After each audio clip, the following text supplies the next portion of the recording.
ഓണക്കാലം ആഘോഷമാക്കാൻ ഒട്ടനവധി ഓഫേഴ്സുമായി നിറം ഫാബ് എത്തിക്കഴിഞ്ഞു. സ്റ്റൈലിഷ് ആൻഡ് ട്രെൻഡിംഗ് കളക്ഷനായി ഇനി വേറെ എങ്ങും പോകണ്ട. Ladies wear, kids wear, gents wear തുടങ്ങി ഫാമിലിയിലെ എല്ലാവർക്കുമുള്ള ഷോപ്പിംഗ് നിറം ഫാബിൽ തന്നെ ആവാം. ഇഷ്ടപ്പെട്ട വസ്ത്രങ്ങൾ ഇനി എത്ര വേണമെങ്കിലും വാങ്ങാം. ക്വാളിറ്റി ആൻഡ് അഫോർഡബിലിറ്റി ഞങ്ങൾ ഉറപ്പു നൽകുന്നു. നിങ്ങൾക്കായി വിശാലമായ പാർക്കിംഗ് സൗകര്യവും ഞങ്ങൾ ഒരുക്കിയിരിക്കുന്നു. Niram fab, Meppadam, Chelakkara. Your fashion our passion. Desamangalam government vocational higher secondary സ്കൂളിൽ പാർലമെന്റ് ഇലക്ഷൻ നടന്നു.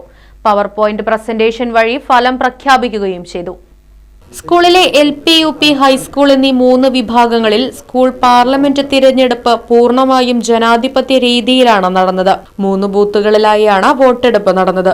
സ്കൂൾ പ്രധാന അധ്യാപകൻ VP ജനാർദ്ദനൻ, മറ്റ് ഇലക്ഷൻ ഡ്യൂട്ടിയിലുള്ള അധ്യാപകർ എന്നിവർ തിരഞ്ഞെടുപ്പിന് നേതൃത്വം നൽകി. ഇലക്ട്രോണിക് വോട്ടിംഗ് സംവിധാനമാണ് ഓരോ ബൂത്തിലും ക്രമീകരിച്ചിരുന്നത് എന്നതിനാൽ തന്നെ ജനാധിപത്യ രീതിയിലുള്ള വോട്ടിംഗ് രീതിയെക്കുറിച്ചും തിരഞ്ഞെടുപ്പിന്റെ മാനദണ്ഡങ്ങളെക്കുറിച്ചും കുട്ടികളിൽ അവബോധം സൃഷ്ടിക്കാൻ കഴിഞ്ഞതായി സ്കൂൾ അധികൃതർ അറിയിച്ചു.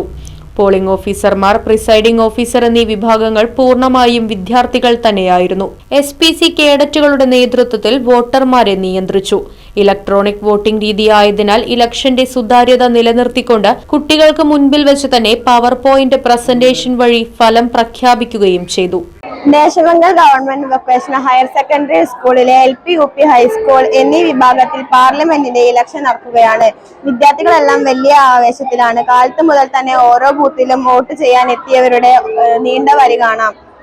ആര് ജയിക്കും, ആര് തോൽക്കും എന്ന ആകാംക്ഷയിലാണ് ഓരോ വോട്ടർമാരും.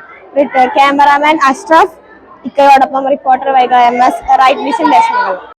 Right Vision news, Desamangalam.